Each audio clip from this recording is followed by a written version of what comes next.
Good morning, afternoon, or evening, whenever this pops up in your browser. We are the Monday Movie Club. We love movies. This week, it's Amy's choice. Stanley Kubrick's 12th film as a director, Full Metal Jacket from 1987, and he only directed 13 movies. I think this was the last one to be released while he was still living. I'm Frank Gaffney. Here with me is Joel in his Goonie t-shirt and a haircut. I got them all cut. Annie King, who already did gardening this morning. Amy Goldman, who's being a lazy ass today. Oh, I did a lot this morning. Oh, you did? Yes. And Mark Wotis Gartner, who has a picture up, but I don't think it's what you think it is. We're going to find out. Okay, so Amy, why Full Metal Jacket? I have no idea. The right answer. Well, no, you have no idea now that you watched it, but why No. would you? You don't I know have why no you- idea why I picked it. Had you not seen it before? I had seen it before, and I had seen the first half like a dozen times. Wow. Yeah. So, okay. Did you remember the first half? While I was watching, and I was like, oh my God, I remember so many of these lines. And like, I was like, this was the movie where Steers and Queers comes from. No, Yep. So, No? no, So an that- officer and a gentleman. It came from he there said it in first. that too? Oh. Oh, how funny. All right, so, well, that really good first 45 minutes follows a platoon of U.S. Marines through their boot camp training on Paris Island in South Carolina. I didn't know it was in South Carolina. All these years, Billy Joel been singing on Paris Island. And I'm like, is that in Paris? I don't know where that is. And so yeah, I had no idea. Primarily focuses on Joker, who's played by Matthew Modine, and Pyle, short for Gomer Pyle, Vincent D'Onofrio, who I'm not really a fan of. And they struggle under their abusive drill sergeant, gunnery sergeant Hartman, who's played by Lee Emery, who really was a drill sergeant. And the quite inferior second half portrays the experiences of Matthew Modine and some other Marines, I don't know, in the Vietnam conflict. But so because Stanley Kubrick didn't like to fly at that point, he got a little wonky. So the entire thing was filmed in England. And when I was in Vietnam, it didn't look anything like England. I'm just saying. You mean during the war? Yes, I was there during I read that Lee Emery actually created about 50% of his lines. And I'm I sorry. think it's Ermy. Hermie? Arlie Ermy. Emery, it says. Emery. Are you reading your notes? Yeah, it's not Then you Emery. typed them wrong. Yeah. Did I? Yes, ERMEY. E-Y, Ermy? Ermy. All right, Ermy. Like Hermie? Yeah. So he created most of his lines, 50% of his lines. And I'm sorry, for the most part, I would have been laughing with Vinny D'Onofrio because it's so freaking funny what he says. It really is. And of course, none of it would fly today. The whole thing, the slapping, but again, if that's how it really was in 1970, whatever year this is, that's the way it was. There's And a, I mean, sorry, go ahead, Joel. there's an interview with Ermy from around the time the film came out, if I remember correctly, where he basically said that a lot of that stuff would not have happened the way it actually happened in the film. It wouldn't have flown then. The sergeant would have taken him into his office and beat the shit out of him in private. Privately. In front of everybody. All right. Right. I think you mean Lee Emery. Yeah, sorry, Lee Emery. Okay, but please, Vinny with the eyeballs. I'm like, did Stanley Kubrick say it works for Jack and The Shining? Maybe you should try that. Well, He it's, did it's, say it's the Kubrick stare. Yeah, he Oh. said, do the Kubrick stare. I read that in the Yeah. trivia. Oh, And it was killing me the whole time. I'm like, Oh my God. he looks so weird. Ugh, It's so over the top. It's Yeah. comical. It's terrible. comical. And Vinny also tells us quite awkwardly, because we're friends, I call him Vinny, that the Full Metal Jacket bullet is used by military servicemen. Okay, that's where the title came from. But because it was not, the thing it's based on is not called that, right? What's It's it called, called? it's a book called The Short Timers. And Short Timers. yeah, Kubrick felt that people would feel it was about a movie about people that didn't work long hours. Amy, are you a short timer? You Unfortunately, wish. I wish. All right, so, but the scene with him and the gun in the bathroom was there. Wait a minute, are we playing Clue? It was Kyle in the bathroom with the gun, but it had genuine tension for sure. I was like, oh my God, oh my God, oh my God. And then Especially when they're killing off 2 stars 45 minutes in. spoiler You would never alert. expect that. Spoiler alert. alert. But Kubrick's examination of the Viet conflict, the movie was so inconsistent, and the first half is so powerful and the second half is just so frustrating. Like you totally are not engaged with these people. And that whole thing of the dehumanizing of these green boys and turning them into killing machines. Lee Ermey, I spelled it right here. This time I spelled it right. Hermes, Hermes. Hermes. His performance is brilliant. It's really brilliant. And the way he keeps hounding them, and I get totally that, he's trying to get them to survive when they get to Vietnam. He knows what it's like. And all the abusive language and the intimidation, and that's going to turn them into real soldiers. But once we're done with that part of the movie, it seems like he just lost his purpose. He didn't know what the hell he was trying to do in the second half. He already made the chilling point that a soldier has to shed his humanity and become a machine to survive. But once Matthew Modine gets to Vietnam, the movie is just bleh.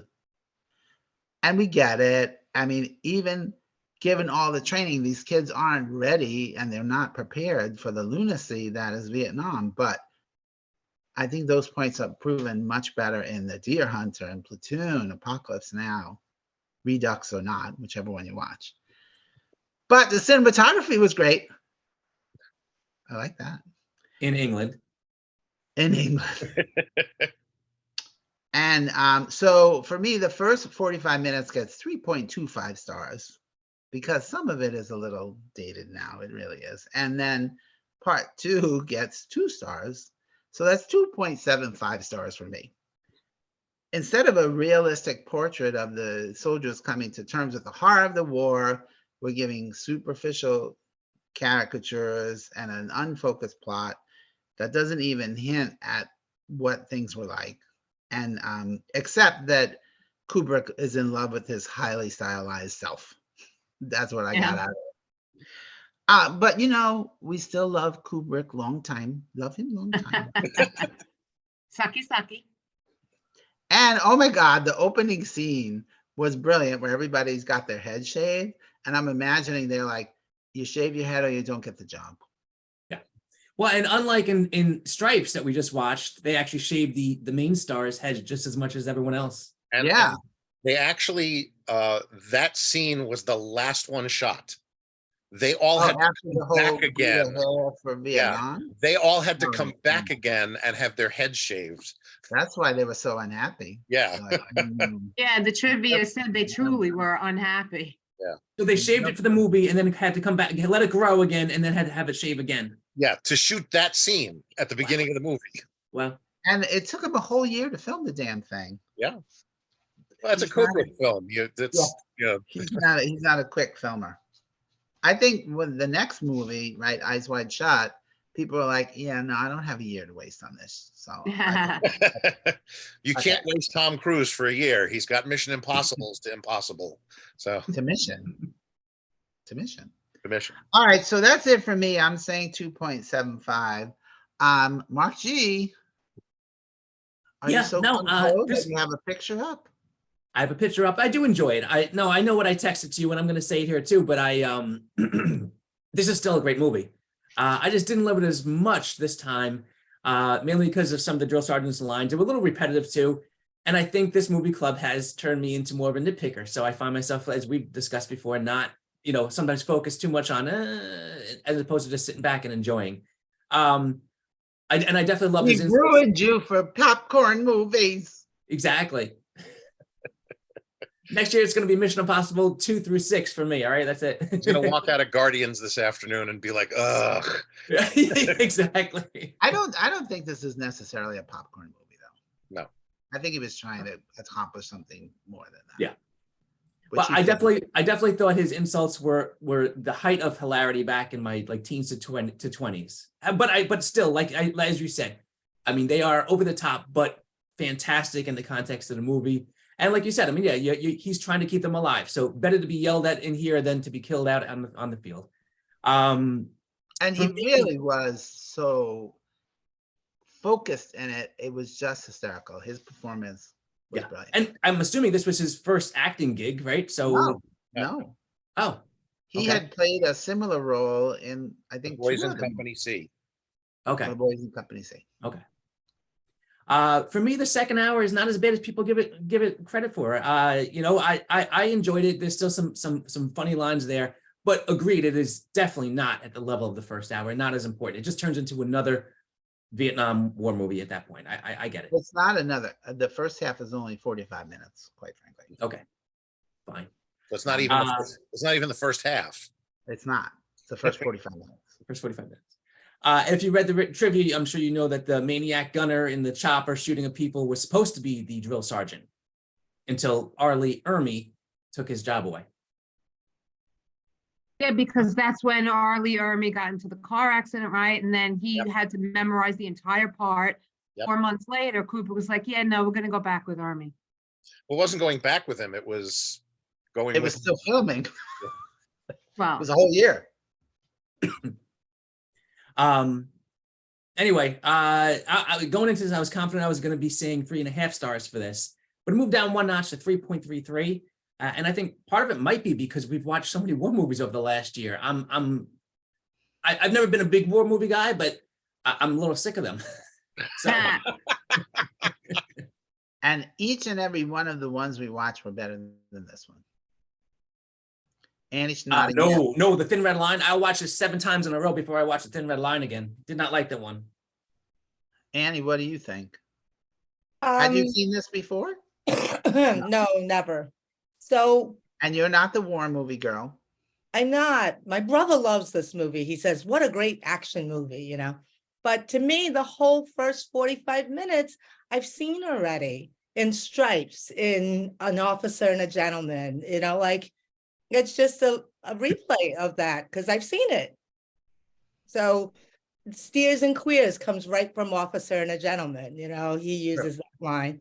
So, and then Leonard for Francis, you know, my name is Francis, but don't call me. yeah. So it wasn't as entertaining to me that first 45 minutes even, because I said I've seen it all. And I could definitely tell what was coming towards the end of that 45 minutes, right? Oh, yeah. I was just surprised it wasn't everyone. So, but then there would be no second half of the movie, I guess. Right.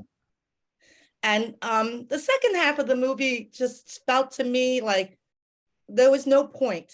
There really was no point. And I get it's maybe showing Joker's character, like his conflict with being a soldier and wanting peace, you know, wearing the peace symbol. And but again, it doesn't really go anywhere. Yeah. It tells nothing. And then to introduce all these other characters in, I can't even remember who they were, you know, besides Well, I Cowboy. mean, I think that would have been typical too. You meet all these people you don't even know and you're fighting with them. Right, but then those never get really developed or go anywhere either.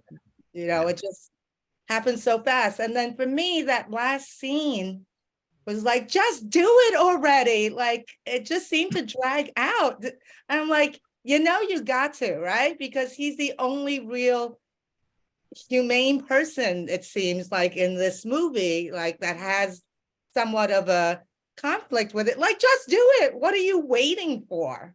You know, Right. so it was 2.75 for me. The one moment in the first half that was really heartbreaking for me was when everybody was hitting pile with the soap Yes. and Matthew Modine joined in. I'm like, Yeah, oh and my he goodness. hesitated, and then I get it. You don't want to be the one who's next, who's the odd man, but Well, I think he also had so much repressed anger toward Leonard as well. So I think that's Yeah. what it was. And when he finally hit him, he hit him, 7 times or whatever it was. And Yeah. that's definitely a hard scene to watch. Yeah, and then he covered his ears listening to him crying, and my God, his crying was heartbreaking. Yes. Yeah. I Mike- still don't know Vincent D'Onofrio. and Danny said when they did that, he was like, "Is this the code red?" The code red. Goddamn right. That's funny. Cringer, what did you think?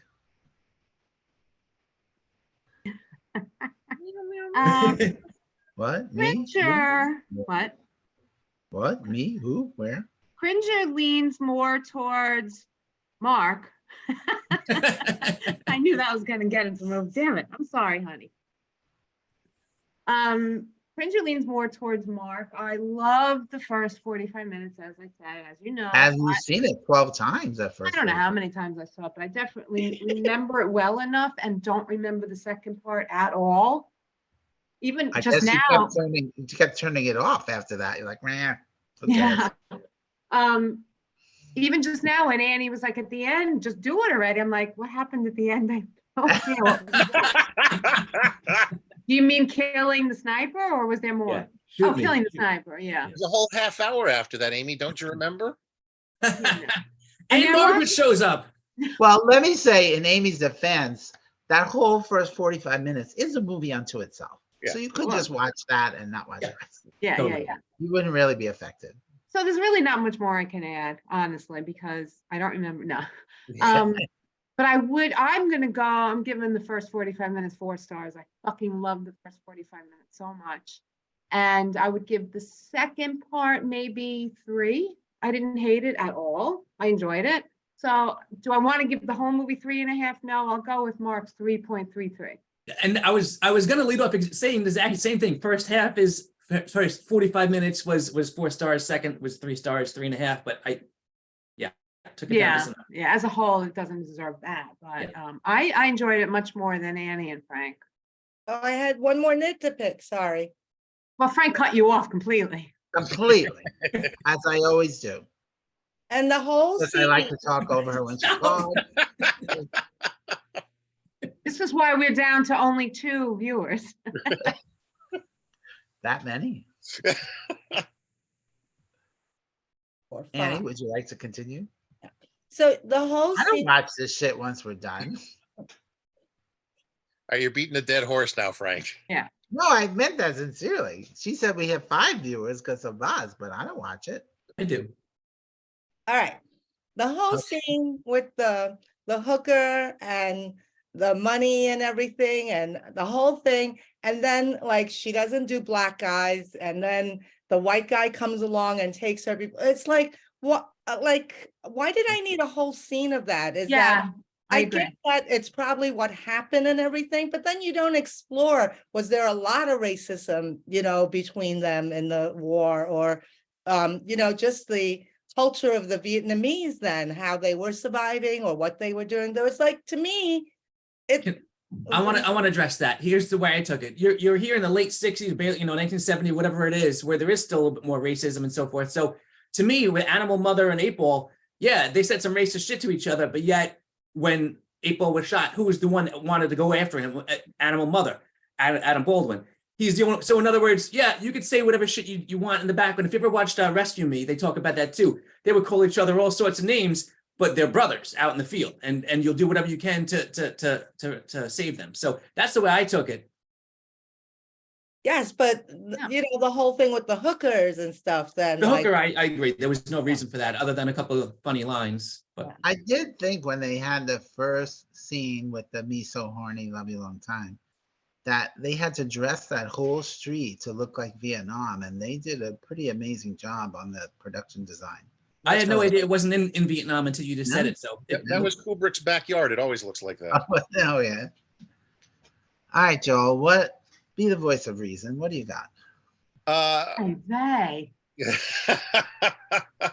I don't have much different from everybody else.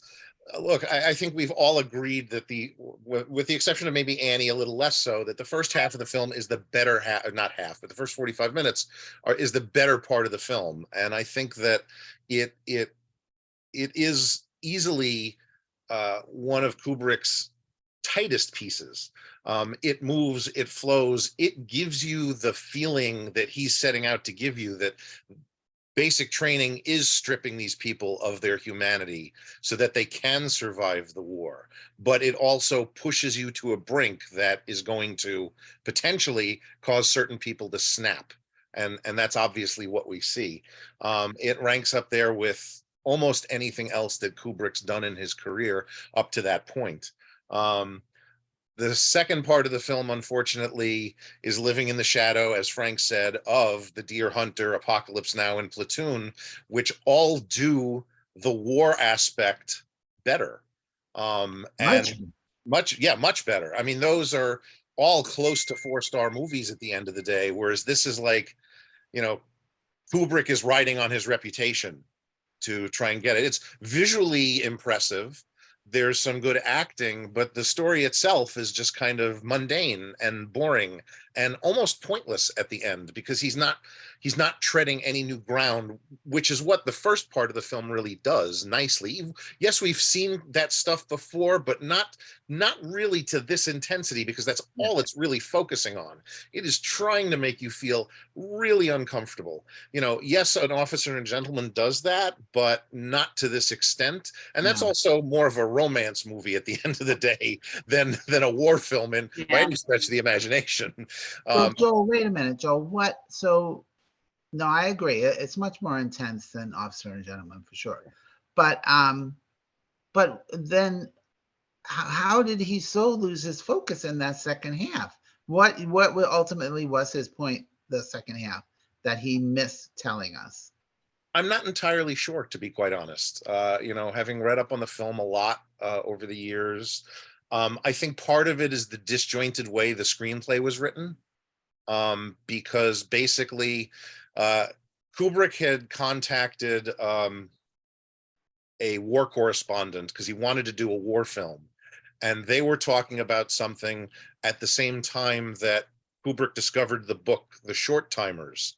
So they contacted the author of The Short Timers, and the three of them wound up working on the script together, but not as if they were in a room together at the same time working on it. It was basically Kubrick would talk to one on the phone and then talk to the other on the phone.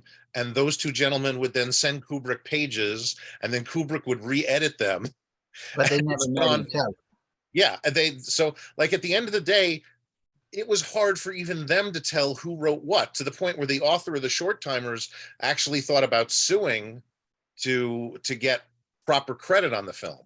But he gets full credit. He does get full credit at the end of the day. Full credit with Kubrick and the other guy for the screenplay. And I think that's not really a way to write things. You wind up disjointed and muddled. And for whatever reason, the first part of the film, even within all that, worked, because I think Kubrick had a vision. And he knew what he was doing there. So he was able to focus things. Whereas the second half, I'm not sure he had a vision specifically, other than I'm Stanley Kubrick. I make amazing movies and I can do better than The Deer Hunter, Apocalypse Now, and Platoon. Right. So for me, that makes it even more disappointing, because he's done so much great work, to just kind of fumble there at the end. It's very disappointing. Yeah. And again, I've seen the movie a number of times, and when I get to that second part, I'm always looking for other things to focus on. It is still a beautifully shot film, and there are parts of it that do kind of work within some sort of context, but as a whole, it just doesn't. And it is disappointing. I mean, every time somebody gets shot, it's not that big a surprise after the first one. That first one is horrible. And then you're like, oh, he got shot. Oh. Yeah. It's not even when It doesn't have the the same two guys impact. are rolling around and screaming and they're trying to get to them. Even that is Yeah. not as shocking as it could be. Or Uh, compelling, or yeah. as compelling. And it's funny. I'm just remembering there's another war movie called The Big Red One, Ooh, which I think is more that about sounds like a porno. it does, but I think it's more about World War II. It's been a while. Yeah, that's why I didn't include Saving Private Ryan in my, Yeah. But even that's a better war movie than this, and Different war. it's just as visceral with Different war. things. So And yeah. what about the scenes in Forrest Gump? Best war movie ever. It's funny. Wikipedia has a list of Vietnam War movies, and Forrest Gump's in there. I was like, no. Very small part of it. But All right, Joe, I'm going to so agree where with do Mark you, and Amy. What? I'm going to agree with Mark and Amy and give it 3.33. It's a Kubrick film. I don't feel good about dropping below a 3 for that. His films are always interesting, even if they don't land the mark. Although Eyes Wide Shut comes really close to That's nice falling start. below falls that. off a cliff? Yeah. Yeah, it was hard for me to say 2.75, but Yeah. at the end of the day, I just couldn't Yeah, I get it. do a 3 stars for this one. Okay, any other comments? Annie, did I cut you off again? No. We're good. All right, so Full Metal Jacket is available on HBO Max if you have that service. Next week, we're going to the movies. Some of us did already. Guardians of the Galaxy 3 opened this weekend, so we're gonna all catch that, and we'll be talking about it next Monday. That's it. I'm Frank Gaffney. Go watch a movie. And also with you.